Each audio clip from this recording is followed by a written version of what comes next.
Today's election-winning episode of Socially Democratic is presented to you by Dunn Street. Dunn Street is a progressive campaign agency that specialises in campaigning and community organising. Dunn Street works with non-profit and community-based organisations, trade unions, progressive businesses and social democratic parties across the globe to develop community engagement and organising strategies that win campaigns both big and small. Dunn Street trains engagement staff, volunteers and organisers in leadership and power building, and they help leaders craft their own public narrative that tells a story that unites people to move them to act together. To find out how you can create change in your community in 2023, then follow Dunn Street at dunnstreet.com.au. Today's episode is also brought to you by Morris Blackburn Lawyers. Would you like to make a genuine difference in clients' lives? Morris Blackburn is looking for lawyers from graduate to 3 years post-admissions experience to join their nationally recognised class actions team in Sydney, New South Wales, the home of the Minns Labor government. Their class actions team is the largest and most experienced in Australia, and they're responsible for some of the largest settlements in Australian history.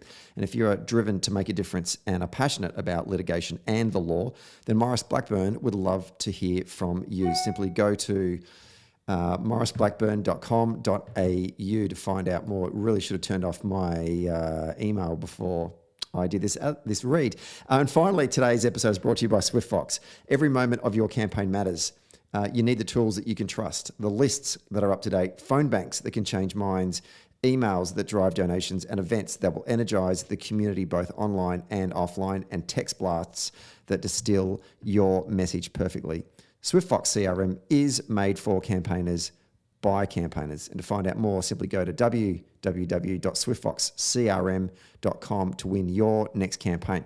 Hello and welcome to our special episode of Socially Democratic, my favourite ones after we win an election campaign, where we are going to break down the result from the weekend in New South Wales. I'm going to be joined by Rosie Ryan from the CPSU to help me unpack what was a fantastic night in across the great state of New South Wales with the election of the new Chris Minns Labor government. If you like the show, don't forget to subscribe on Apple Podcasts, Spotify and Stitcher, and be sure to leave us 5 stars on Apple Podcasts when you're done listening to the show, or give us a review. And for all the updates, follow Dunn Street on Facebook, Twitter, YouTube, Instagram and LinkedIn. Okay, let's get to today's episode.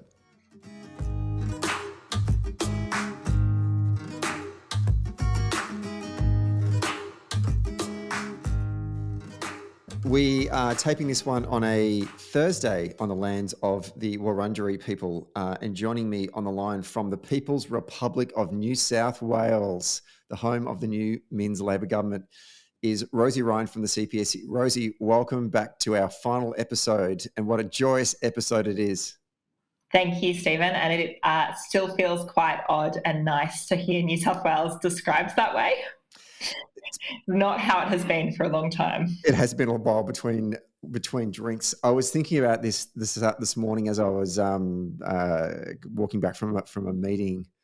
These are truly the golden years of Labor Party electoral dominance when you think about that. I mean, obviously, I know it's been reported on, but let's just remind ourselves that Labor is now in power in every single mainland, state and territory and federal government across the country. Obviously, Tasmania is the only one holding out.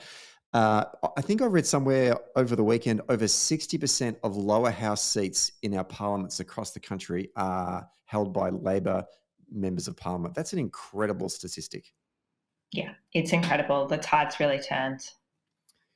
And I'm not sure how old your good self is, but certainly I know in 2007, when I was a youngish union organiser, and we won at a national level when in the Kevin Rudd election in 2007. We were then in government in every state and territory, and that had never been achieved before. That was the first time in history that had ever happened. But within the next 5 years, things really changed. We lost the Carpenter WA government a year later.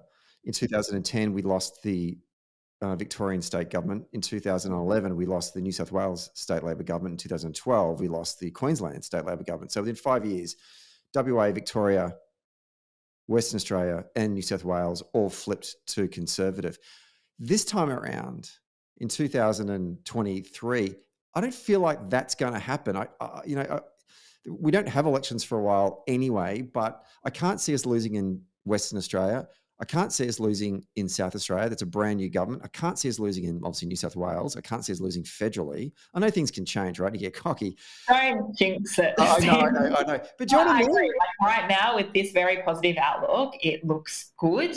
And also, the Liberal parties don't look like strong contenders or real competition in any of those places. So, things could change, but it's looking pretty positive.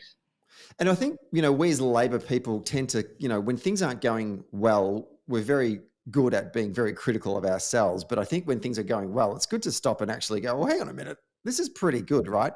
Broadly speaking, from your perspective, what do you think as a national organisation, as a national political movement, what do you think that we are doing well? I mean, I know we'll dive into what's going on in New South Wales in a moment, but just as a general sense, what do you think is going? Why is Labor so dominant right now in politics?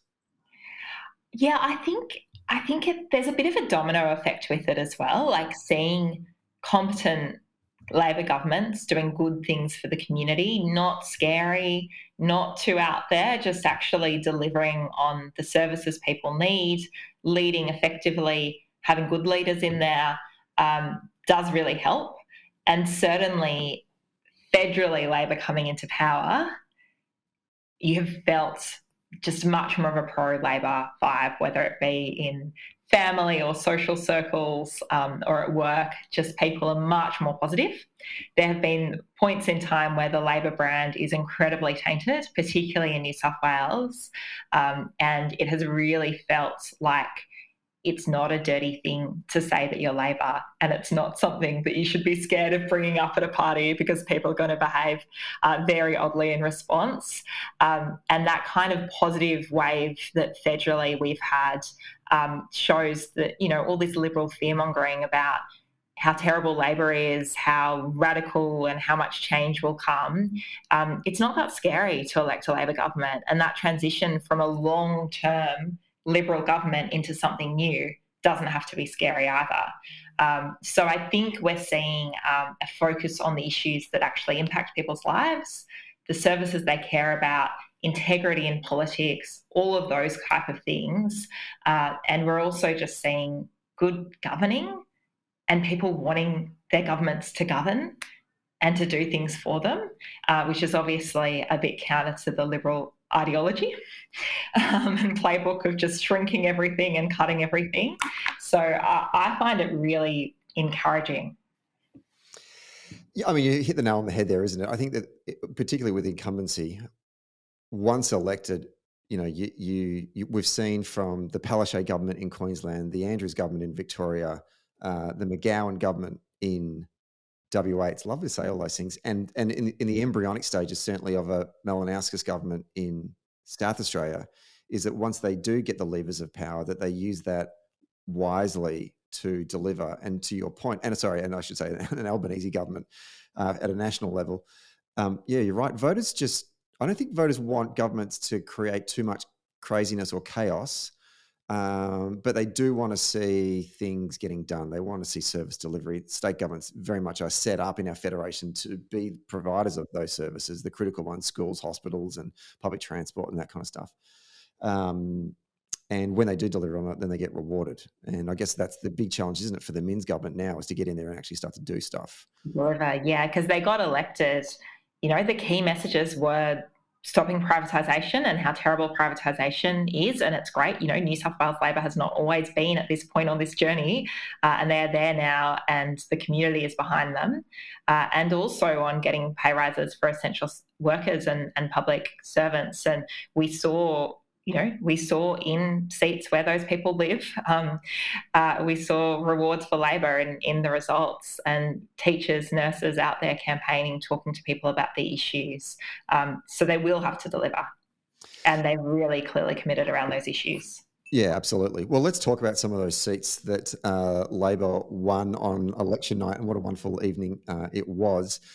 So Labor at this point, and as I've said to you folks out there, we're recording this one at 5:30 on a Thursday evening. So if you're listening to this over the weekend, the count would have then obviously continued. But at this moment in time anyway, Labor picked up 7 seats, the seats of Camden, East Hills, Monaro, Parramatta, Penrith, Riverstone and South Coast.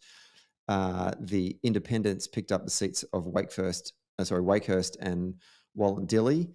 And an independent also picked up, they have picked up the seat of Kiama. I'm still holding out hope there, but it looks like it is going to go to that independent, former Liberal, which means that at this moment in time, the current seats have Labor on 45 in the lower house, the Coalition on 32, the Greens on 3, in other on 9, and the seats that are currently in doubt, if I can just open up my spreadsheet here, is Goulburn, which the Liberal Party are still ahead by 368 votes. Holsworthy, where the Liberal Party candidate is ahead by 526 votes. Ryde, where the Labor Party are ahead by 235 votes, and that's 76% of the vote counted. And Terrigal, where the Liberal Party are ahead by 230 odd votes, with 75% of the vote counted. Before we go to the in doubts, here's an opportunity for you, Rosie, to really talk up your ability to call seats as you did in our previous podcast.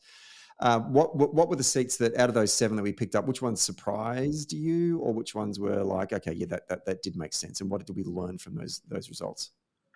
Look, I think our predictions were right in that some of those seats where there was a tiny, tiny margin and you'd think they'd be, a big swing to carry them over, we thought they'll get there, but they'll just get over the line. And that includes seats like Penrith and East Hills as well. So East Hills just got there, 1.6% swing, it's looking like at this point in the count, and Penrith 2.3.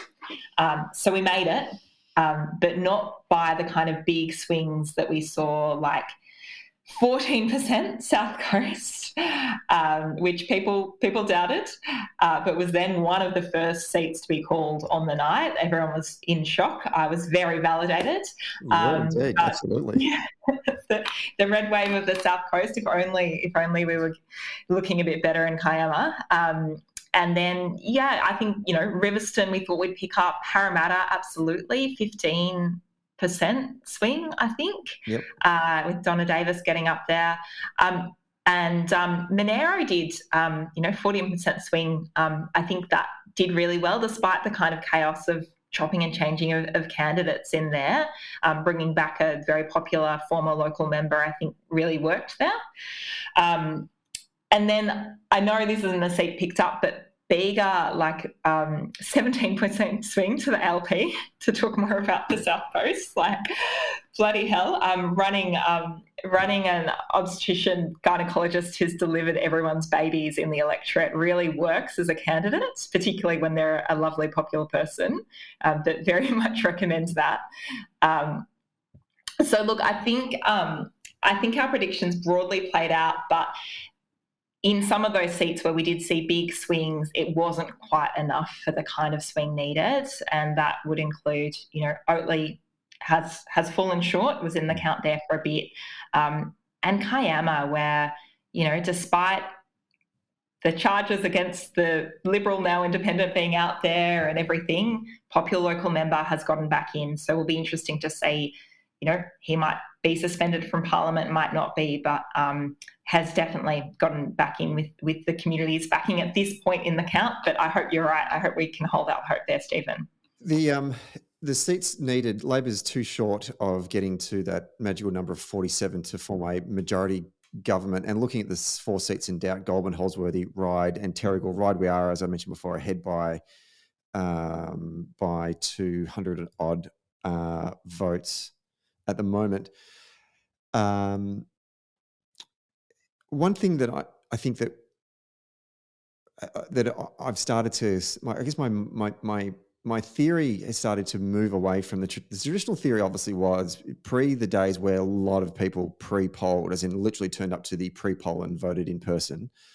The post-election night count always tended to favour Conservatives because most of those votes were postal votes, and most of those voters are, generally speaking, older citizens and more likely to be leaning Conservative than progressive. So therefore, the orthodoxy was you're going to lose votes in the count for early votes. But obviously, we now are discovering that the biggest booth is the pre-poll booth, and certainly from the experiences of Western Australia, South Australia, Victoria, and the federal election in recent times, is that the correlation or the similarities between those who those who pre-poll and those who vote on election day are basically the same. And what we certainly found in Victoria was there was a number of seats that at the end of the count on election night, Labor was slightly behind, or if they were slightly ahead, that they actually picked up votes when they were counting the pre-polls and came home strong and won.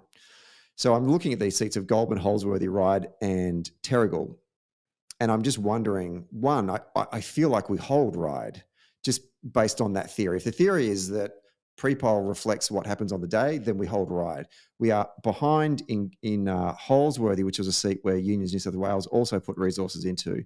We're behind by 526 votes. That would be a sizable margin, still 20% of the vote to count though. And Goulburn, we're behind by 368. Terrigal, on the other hand, it's a closer margin. We're only behind by 200. Are there any of those seats there do you think that there is a chance that Labor can potentially pick up if we were to also win Ryde, therefore giving 47 seats to the government? Look, I mean, I'm still not sleeping at night on account of the vote being so close in Ryde and postal and absentee votes still being yet to be counted. So I think you're right, like there were pre-poll booths, one there. I think it follows a similar pattern to what we saw in Bennelong, which it's in the seat of. So there is hope there, but it is too close to make any assumptions about at this point. The others I feel more cynical about, but I hope to be proven wrong. Like, it is hard if we're behind at this point. I don't know, as much as I have been following with Ryde, where we're at in terms of what votes have been received, but that traditional, postal votes swinging a bit more conservative does still tend to apply.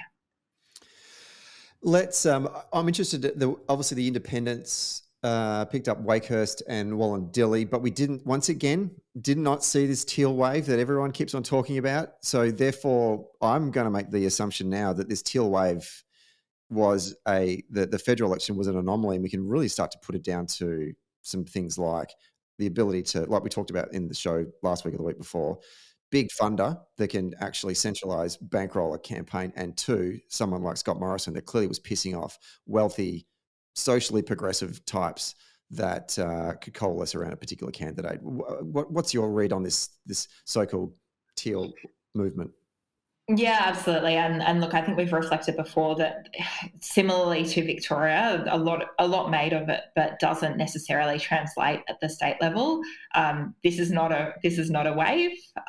Look, I know Judy Hannon in Wallandilly had the Climate 200 backing, but the spending caps are so low in state campaigns. They look very, very different to what a federal campaign would look like. There really is limited. There is a limited amount that you can really put into it financially. So that really loses the edge. And there isn't a Scott Morrison, the kind of issues, the kind of vibe of the community who's kind of changing their votes looks quite different. There were some pretty impressive independent candidates around the place, and some, women that looked like it was a similar kind of, good social media, great digital presence, some cool campaigning, some teams around them, but just on a much smaller scale and not with that kind of strength of feeling against Scott Morrison that we had federally. And then Wakehurst, I think he was a very popular long-term local mayor. Like, I think that's down to another set of circumstances. And certainly from what I saw in the media, the independents got plenty of good earned media. Like, they got a great run from the mainstream media, and it clearly didn't really make much of an impact. Like if you're the Labor Party, you would kill for some of the coverage they were getting. Like it was soft, Yeah. it was Yeah. really soft. And the media love the independents. They love the teal wave. Like it's all very popular and very shiny, but didn't play out electorally. And it's interesting, like clearly the media coverage didn't make that much of a difference for them. And let's turn to the former sweethearts of the Fairfax media, but where they've moved on to the new shiny thing, as you call them, the Greens. Interesting. What's your take? If you're the Greens campaign director, state campaign director, how do you feel about this election campaign? It's kind of status quo, which is, I think they had to defend in Balmain. So that's somewhere where they had a retiring Greens member for the first time after they'd won it off Labor a number of years ago, and were bringing in a new candidate, Kobe, and it came really close. But in the end, Labor didn't make it. The Greens maintained, which shows that it is incredibly hard to win those seats back once they have gone to the Greens, particularly in these kind of inner city places.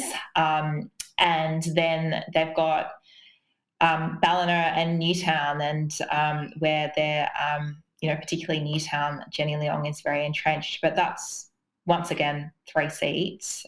It's not showing some big landslide for the Greens. It's very much status quo. I know they threw a lot at the South Coast, and they had a really popular local Greens mayor down there who's very good, who ran, but they didn't come anywhere near winning there. So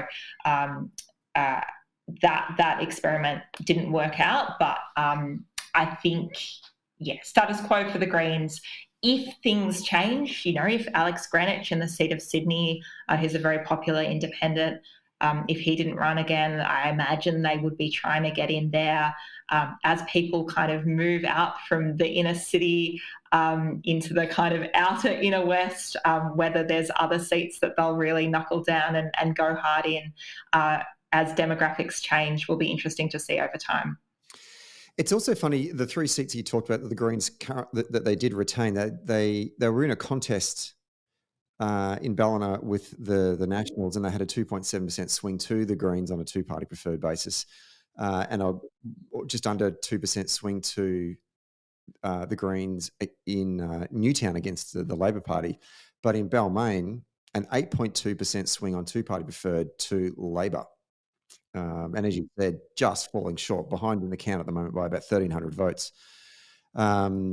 Patchy, right? Like, what was going on in Balmain, do you think, that like an 8.4% swing to Labor on first preferences, only a 2% swing against the Greens actually on their preferences. So I'm just trying to see where they picked up a lot of those, where they picked up those swings. It's hard to actually, they've just kind of compiled together a whole bunch of votes from other candidates. So I just can't work out where that swings come from. But anyway, an 8% swing to Labor on our primary. What was going on in Balmain? Do you think that we felt so good about that? Is it incumbency that just was a problem for the Greens and losing Jamie Parker? Yeah, I think so. Although, and maybe I just don't see it, but I never thought that it was really Jamie Parker that was the impressive kind of popular local member that people coalesced behind. It was more that people identified as being Greens, and they voted Green. So yes, partly incumbency, but I don't think that's the major factor. I think Philippa Scott, who was the Labor candidate there, was just an absolute workhorse. Like, she worked full-time on this campaign. She threw everything at it. And I think people started to think, oh, maybe we could get there, and kind of came in support of her. Whereas, originally, I think if early on in this campaign, if you'd said to a Labor person Balmain was in play, a lot would have laughed at you. But on the strength of the local campaign, Philippa's conviction, the local volunteers working very, very hard, it became clear that, we had a real chance there, and it came very close. So I think it shows that Labor's not out of the race in those places, and there can be various factors at play. I think generally people like Chris Minns and wanted to see him elected, and you got that vibe around the place, around seats like Balmain. So maybe people were voting strategically, but it does show it is very hard to win back. Another, I guess, campaign orthodoxy has been busted for this third time in a row. If we're talking about the Greens, or the Teals wave not coming to fruition, this is the third election in a row that Labor has won government, or held on to government in the case of Victoria, with a primary vote of below 40%. I always grew up, when I got involved in politics, people said Labor's not going to get into government unless there's a 4 in front of it, in our primary vote. That's the third time we've achieved that. Labor's primary with the party totals is 37.2%, with 3.8% swing to Labor. The Liberals are on 26%, with the Nationals on 8.9%, so 9%. I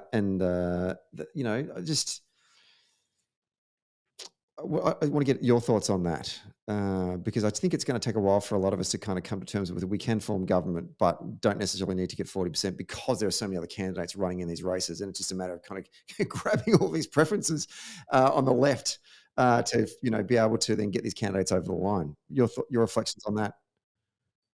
Yeah, I think much like there being everyone pre-polling and election days feeling a bit like a ghost town these days, the kind of primary vote being lower and lower seems to be the norm, and the direction things are heading in.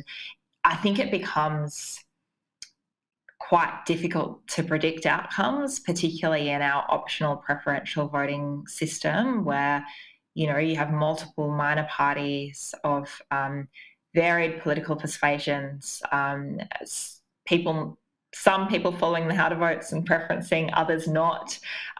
Lots of people saying just vote one, and those type of messages. So it becomes quite chaotic and quite dependent seat by seat on how many other parties are running and what kind of votes they're getting, and whether those voters are inclined to keep preferencing and not just kind of have their vote exhaust after they vote one for legalised cannabis, or one for the Lib Dems, or whatever it may be. It was actually funny when I went to a booth in Riverstone. There was a black and white sandwich board that looked like the New South Wales Electoral Commission, like an information board that said, remember to number every single box. And when I read that, I was like, oh, that's interesting. And at the bottom of it had like a little Labor Party logo and an authorization from Bob Namber. And then maybe sort of a metre away from that, there was another one that was also in that black and white text that said just vote one, and little Liberal Party logo at the bottom. And there was I was going to take a photo of it, actually. It was just so contrasting. Like if you're a voter walking in there, because it did look very official, right? You wouldn't know if you're coming or going with the OPV. So confusing. And you can also see then, when you're scrutineering a vote at a federal election, how many people are then voting the way that they would in the very fast and loose rules of New South Wales, where really they're accepting all sorts of things, and then their votes don't qualify. Like, I think it is a real shame for our democracy that we don't have some consistency across the board. Let's talk about the things that we think shaped the result, now that we've got the results in, and looked at sort of booth results and where we saw swings and where we didn't see swings. And it was a little bit patchy, and you lifted that up in your earlier remarks. I mean, it is remarkable. Penrith and East Hills, that we only needed literally 5 people to change their vote, and 6 people did. Like, it was, meanwhile, you're getting these whopping swings elsewhere, like in the South Coast. What are you, like I read in some of the coverage on Sunday morning, some key lines coming out from, I guess it would be Sussex Street. The Liberals punted on infrastructure, Labor punted on people. So trying to contrast this issue about how Labor managed to make this campaign about crazy spending by the Liberal government, and people worry about cost of living. On reflection, how are you feeling about what were the strengths of the Labor message, and what were the negatives about the Liberal brand that helped us get over the line here? I think Labor ran a pretty tight, disciplined campaign with pretty clear messaging, and the strengths of the messaging. I think that's right, that it was about people. It was about the services that our community relies on. It is hard to talk in an economic frame when there is such kind of myths about Labor being terrible economic managers and all the rest. But the way Labor talked about cost of living, was about talking about privatisation and the impact on privatisation. What has it done to your electricity bills? What would the privatisation of Sydney Water do to your water bills? These type of conversations that made it really real for people, was about their day-to-day budgets, was also about, good values about what public assets should be in public hands, and it really connected to people's day-to-day realities. I think Labor was really, had a fresh start, but not a radical change. And they had, a very good-looking, young kind of team of people looking to lead the state, looking really quite polished and confident and competent. The other side, the Liberals, racked by scandals the whole time. New South Wales Labor has had its fair share of scandals in the past, but this really gave them a run for their money, even in the darkest days. It was really quite incredible. And I feel like so much internal division in the Liberals, they're really doing the other side's work for them with the kind of the leaks going on and the infighting. And they're all about, Labor being terrible economic managers, blah, blah, blah. But people are doing it tough, and the Liberals have been in power for 12 years. Does that really stick? I think them being in power for so long and people hurting in terms of their services, in terms of their pay, meant that those kind of messages couldn't stick in the same way. Combined with the kind of positive force of having Labor in government in so many other places and federally, and that not being such a scary thing. Let's take a quick break to talk about SwiftFox. Every moment on a campaign matters. You need the tools that you can trust. Lists that are up to date, absolutely. Phone banks that can change minds. Emails that drive donations, and events that will energise the community online and offline. And text blasts that distill your message perfectly. SwiftFox CRM is made for campaigners by campaigners. And to find out more, go to swiftfoxcrm.com to win your next campaign. Okay, let's get back to the show. How much of the conversation around, the campaign around the wages cap played into the minds of voters, particularly out in Western Sydney?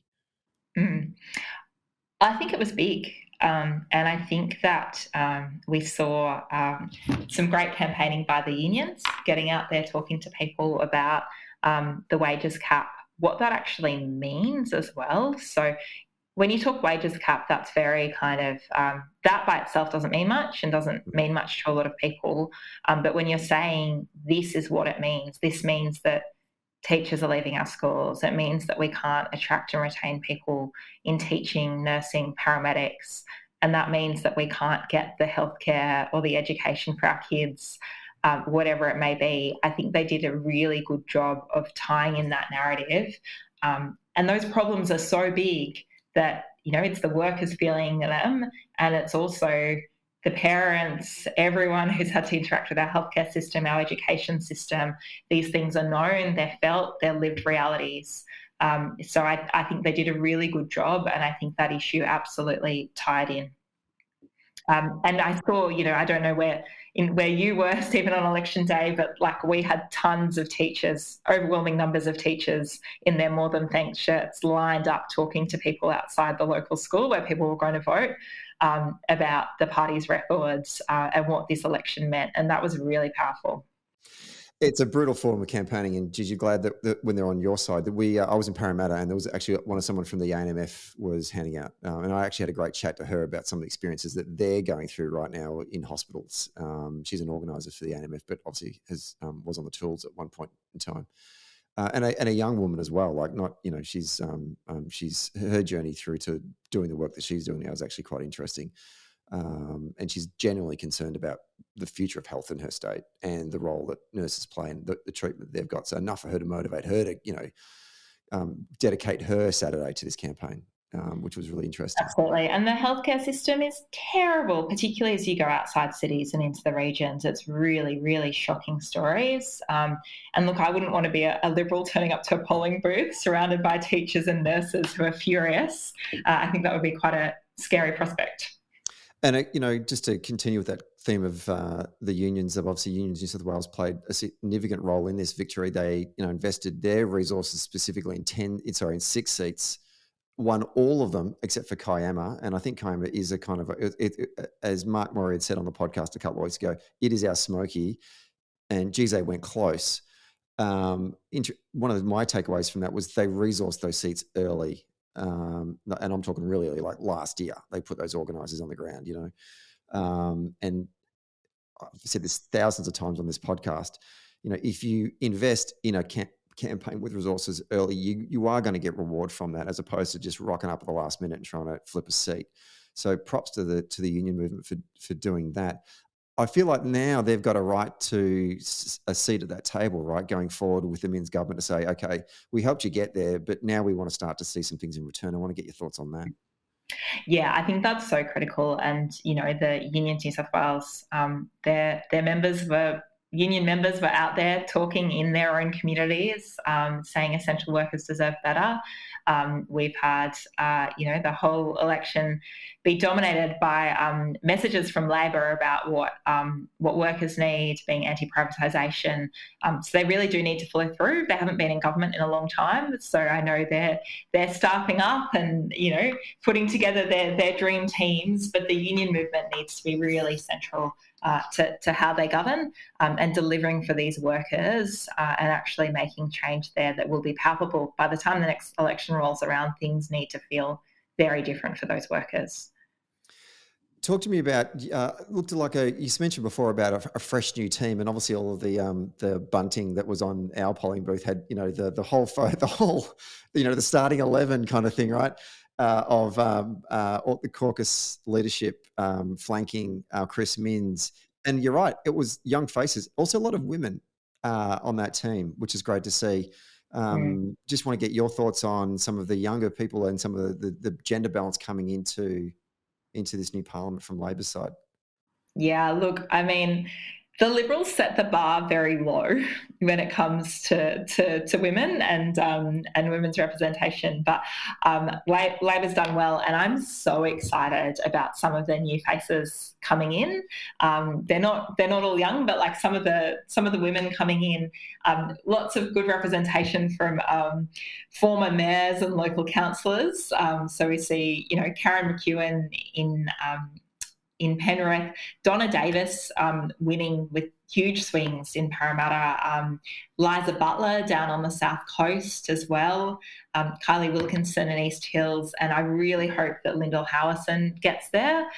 Be fantastic to have a local school teacher in Parliament. But these are all women with a lot of years between them of community service, through working in public services, representing on local councils, working in our schools, and they will bring a lot of passion and drive into there, and some of them could be future ministers as well. So I'm really excited to see that influx, and I think it'll be really good for gender balance in there and also the kind of talent we're seeing coming through.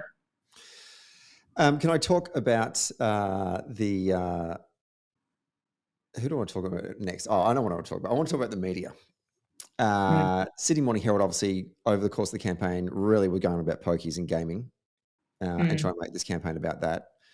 And Labor really tried not to touch it.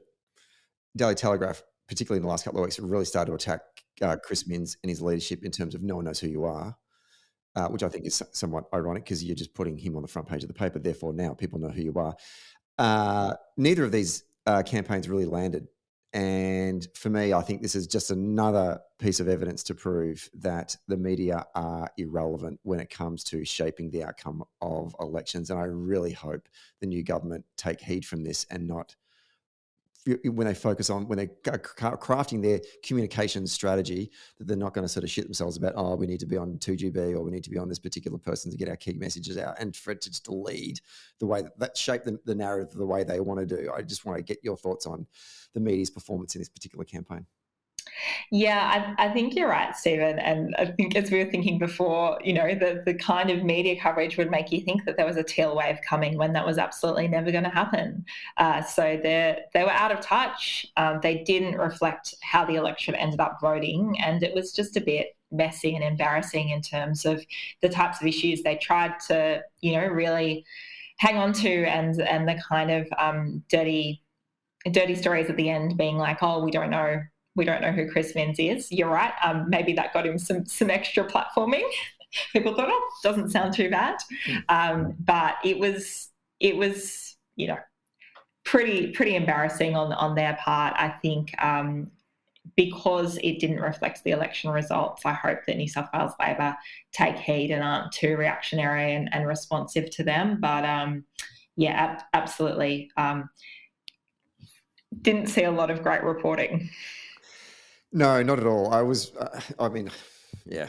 Less I say about that, the better. I guess I spend most of the time on this podcast getting stuck into the media, so maybe I should ease up on it. But I just thought for the stuff I read, I know the stuff I read. I just thought this is shit. Like, you guys are like I can give them a pass and say that, they're understaffed, so they're trying to cover off a whole bunch of different areas, so they're not going to be experienced when it comes to, because political campaigning is one thing, like running a government and trying to design policy and implement it is one type of politics, right?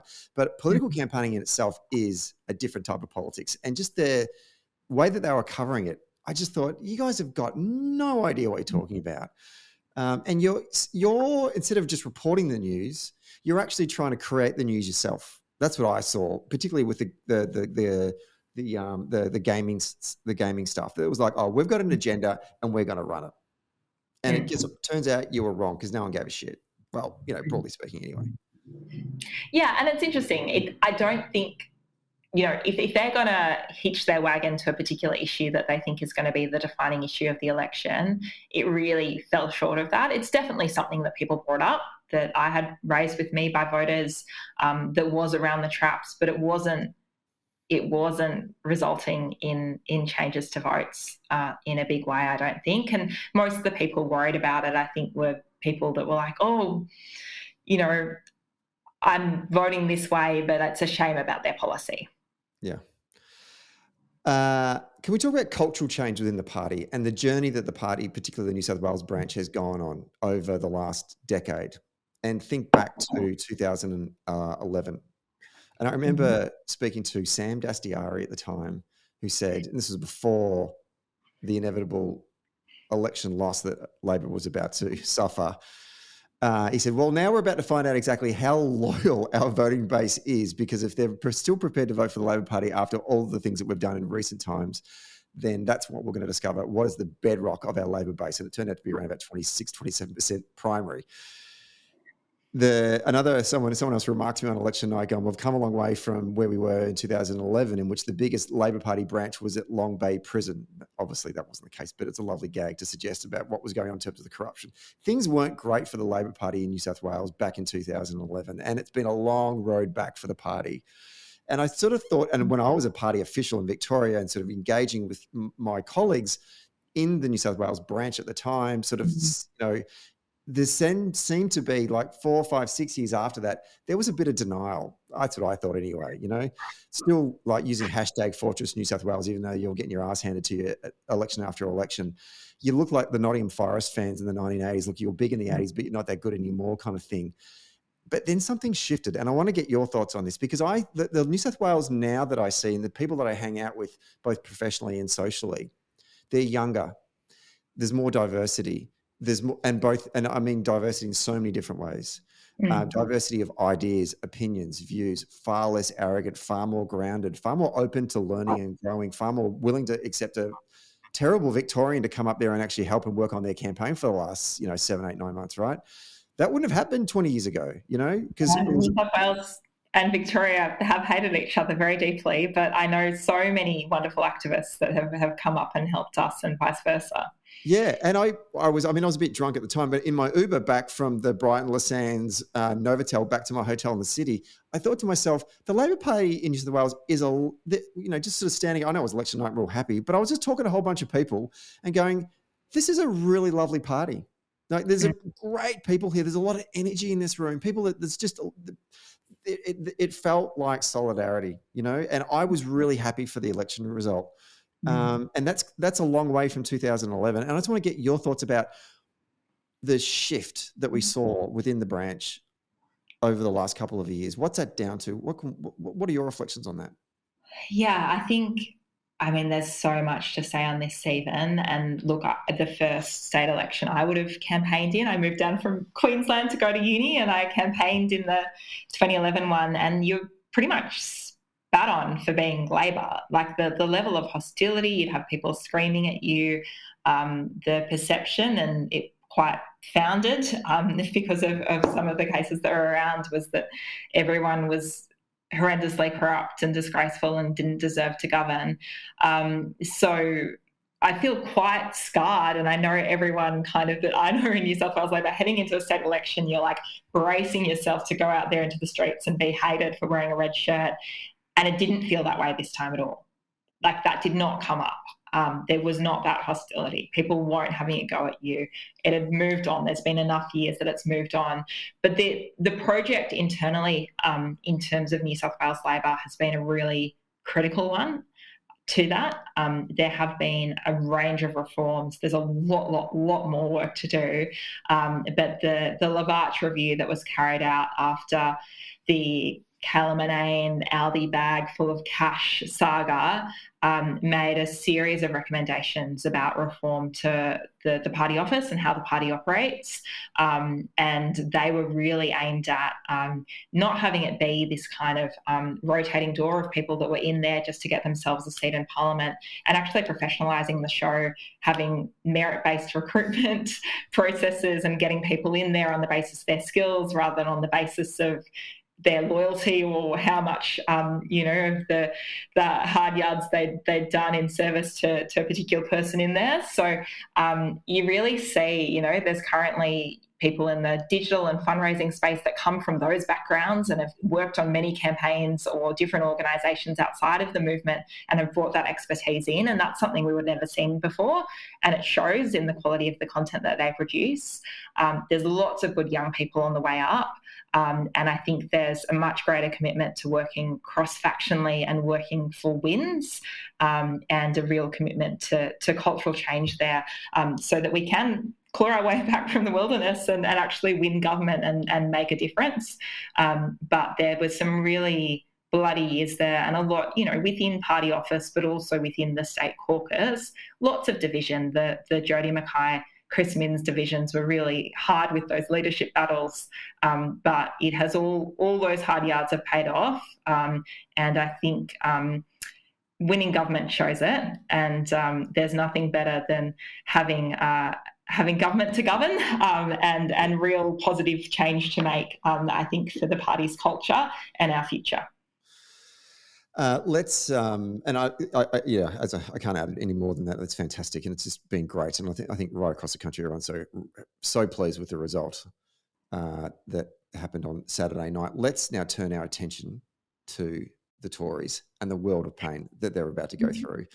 Schadenfreude is not a great enough word to describe the joy that I'm going to have watching them right now, because they, nationally, they're in a state of disarray. At a state level, in most states, they're at a state of disarray. I mean, in Victoria, they're an absolute basket case right now. I think I remarked on the podcast a couple of weeks ago, the Victorian caucus of the Liberal Party literally is like a country pub on a Saturday night at 1 o'clock before it shuts. You know there's going to be a fire breakout anytime, anywhere. You need your head on a swivel. This is what's about to happen in the New South Wales branch of the Liberal Party as well. Just give me your initial reflections. I don't know if you caught any of the Sky News coverage of Chris Kenny just losing his shit as the results came in. I need to go back and watch it again. It was absolute a thing of beauty. I missed it, but I'm absolutely going to look that up straight after this. That sounds great. He and Laura J, I always forget her name, the other journalist from Sky, they basically had an argument on TV about, it was kind of like the moderate wing of the Liberal Party and the Conservative wing of the Liberal Party having an argument about where the Liberal Party goes, right? Do we stay in the centre? Do we go to the right? And Kenny was like, no, we need to go to the right. There's clearly this project of the Liberal Party of playing footsies with the centre and, moving with the Labor Party to the left has been a complete disaster. And I was like, oh, mate, I really hope you are going to get a job as strategy for the Liberal Party, both at a national level or at a state level for the next 10 years, because this is exactly where I want you. Please go to the hard right, because that is not where you win elections in this country. No, it's not. And I think, I think they're so deluded. And the Liberal Party in New South Wales, the kind of relatively talented, popular moderates, a lot of them retired or left and were out. See ya, I'm out of here. There's not many.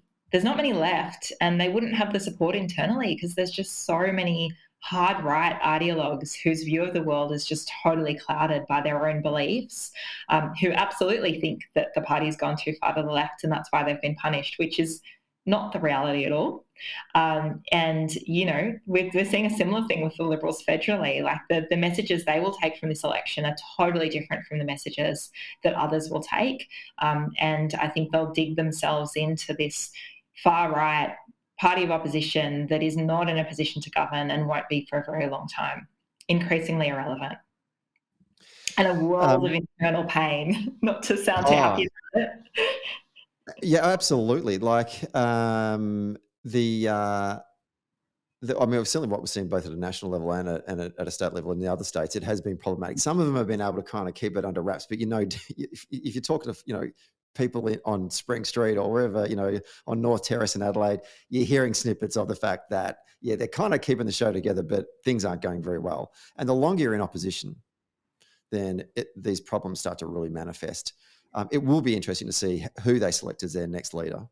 And what kind of direction that they take the party. Even selecting someone from the progressive, the moderate side of the wets of the Liberal Party doesn't necessarily fix the problem.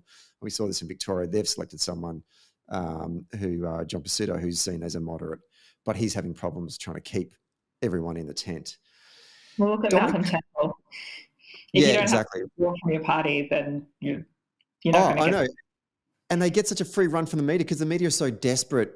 The Sydney Morning Herald types, the Age types, the Guardian types, they're so desperate for, a moderate Liberal to be the leader, and they just give them such a free run. They literally write love letters to them in the paper every weekend, and they continue to stuff it up because their own caucus can't keep this shit together. It's just great. I'm interested in a nicer bunch. Couldn't happen to a nicer bunch. I know. One other thing I want to think, Dominic Perrottet. I find Dominic Perrottet interesting. And I find him interesting because I think he's smarter than people making him out to be. I'm not suggesting people said he was stupid. I'll rephrase that. I think that he actually was what I would call the model consensus centre-right Christian Democrat leader that you tend to see in Europe that kills social democratic parties. And I think that he was the right man for the Liberal Party, but at the wrong time. He came in at the end of, I don't really think anyone could have probably delivered. It's easy to say in hindsight now. We're definitely Monday quarterbacking here, but I couldn't see anyone from their party that probably could have got them over the line. They had been in there a long, long time. To your remarks earlier, they were riddled with, corruption and ministerial misconduct and all that kind of stuff. And eventually initially that's sort of in the beltway stuff. But if it piles up, voters kind of get a whiff of it and go, you know what, could do with the change. As long as the other group's credible, I'm going to switch my vote. And we saw that on Saturday. I don't think anyone sort of fixes that. But Perrottet, if Perrottet comes in earlier in the piece, I think he actually is the kind of person that would give us problems. I just want to get your thoughts on that. Yes, I would agree with your read on this. I think the Liberal Party's problem was not Perrottet. It was the Liberal Party. I also think he came in, they've been in power a long time. Things were not going particularly well. He is an absolute chameleon. His kind of personal views and the places he's come from are quite extremely right-wing, but he was able to really seamlessly shift into a more moderate persona and do what was more electorally popular, I think, particularly in the social sort of space. And he's incredibly intelligent. So I do think that he is probably underestimated. It was probably the wrong time for him. But he wasn't popular in the way that his predecessor was, Gladys Berejiklian. Like, she had huge personal popularity. I think he was smart and he was making really smart decisions and he was inoffensive. I don't think people hated him, but I don't think they loved him either. No, and it probably took a while. He probably didn't have enough time really to do that, I guess. He was. How long was he leader for in the end? When did he replace Berejiklian? Testing your memory there, aren't I? Yeah, I know. And since the pandemic, my sense of time is just utterly, utterly out of whack. But he came in kind of towards the tail end of the pandemic. So late 2021 would be, because that's sort of, you guys went into your bigger lockdown in sort of June 2021 and came out of it around September, October 2021 from memory. Yes, that's right. So he would have been leader from October 2021. There you go.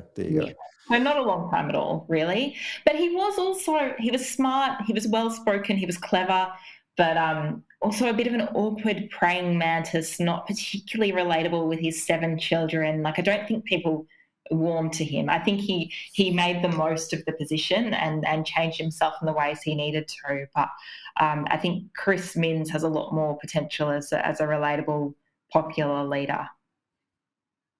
Yeah, and good foundations to build on as well. One other thing that actually, this is more for, I guess, the Victorians in the room listening. But this wasn't a point that I thought of. It was actually someone else made it to me. And shout out to the X-Man that came up with this. During the COVID lockdown, New South Wales was held up as the, and I quote, the gold standard of government response to the lockdown, whereas the narrative in Victoria was that the Daniel Andrews government had completely stuffed it up.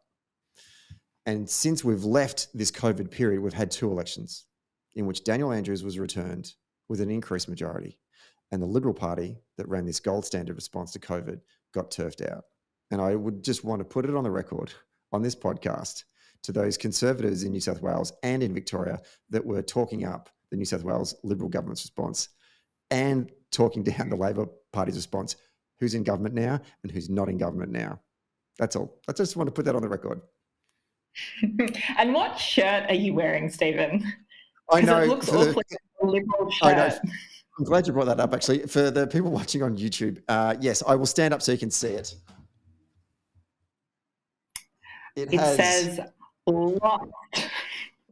It says lost. It has the Liberal Party L logo with the letters OST after. I made this shirt after the 2018 Victorian state election, and I wore it relentlessly for the next couple of days. And I actually wore this when Albo won on election night, when we did our election night coverage with David Feeney, Van Batten, and Ben Davison as well. So this comes out quite regularly these days, which is actually a good thing for the Labor Party. We're almost at our hour. Final reflections from you, Rosie, about the election, or thoughts about what the focus for the government needs to be in the coming months. What are we're in? This is the end of March. My God, it's April in 2 days' time. What are your final reflections? Oh, look, I think that final reflections are that we should be very smug winners for a time, because, as you say, we're not very good at celebrating our wins, and this was a great win. The kind of what felt like a bit of a landslide on election night is tightening. It will be a more difficult and interesting parliament than we thought it would be, but I think with the kind of crossbench that there is, like, it's very workable. I think Labor's going to need to, as we've seen with in other places where there's been a really long-term coalition government and then Labor's come in, they're going to need to bring their best people back in, their experienced people. They're going to need to put their teams together, and they're going to need to deliver on their election commitments. And people are going to need to feel that their services, their healthcare system, their education system, their pay rises, all of this, there's going to need to be a difference. It was a pretty small target strategy, but those the targets that they set were pretty big ones. They really need to turn the state around. So I think they've got to be out there in their communities. They've got to be delivering on these commitments. It's a great summary. You're right. I mean, it's certainly one thing I have learned over the course of the last 6 months is the state of New South Wales is in a pretty average state, and it's been left to be so by, I guess, a lot of negligence by a Liberal Conservative government. So big task for not just Chris, but his whole team. And obviously we wish them the best of luck in the coming years. can I also say to both you, Rosie, and to Michael Buckler, Michael can't join us for today's episode because he's gone to land himself a job in government, and we wish him the best of luck there. That's the problem about there's so many talented people out there in the Labor movement that I want to have on this show, but I can never get them on because they go and work in government because we keep on winning elections. Good for government, bad for me. But can I say to you, Rosie, and to Michael, thank you so much for contributing to these 4 episodes on behalf of Socially Democratic and also our listeners. We love these shows.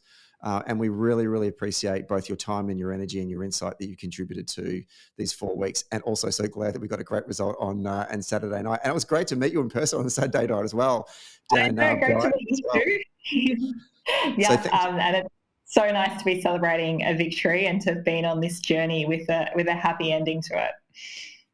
Indeed. And one of our listeners who tweeted when we announced that we were going to do these episodes, they said, Stephen, you're 2 from 2 so far. Hopefully we can be 3 from 3 from when you've done these episodes on the podcast. Well, it turns out, yes, we are. Maybe we are the lucky charm.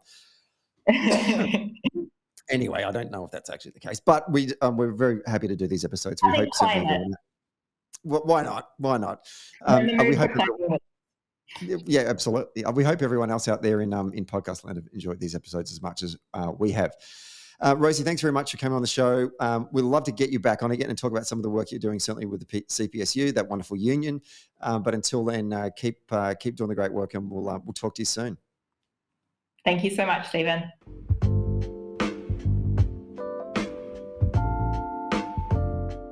Thanks for listening to Socially Democratic. Did you like the podcast?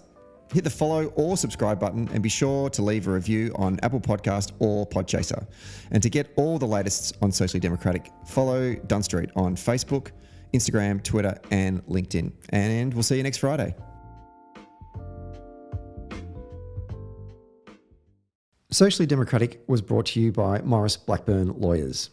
Maurice Blackburn Lawyers have spent more than a century paving the hard path to justice for everyday Australians. They've helped over 500,000 Australians turn their situation around, and they know how the system works. Their experience and skills means you'll get the best results possible. Find out more on their website, mauriceblackburn.com.au. Maurice Blackburn, experience you can count on. Socially Democratic was brought to you by SwiftFox. Every moment on a campaign matters. You need the tools that you can trust, lists that are up to date, phone banks that can change minds, emails that drive donations, events that will energise the community online and offline, and text blasts that distill your message perfectly. SwiftFox CRM is made for campaigners by campaigners. To find out more, go to swiftfoxcrm.com to win your next campaign.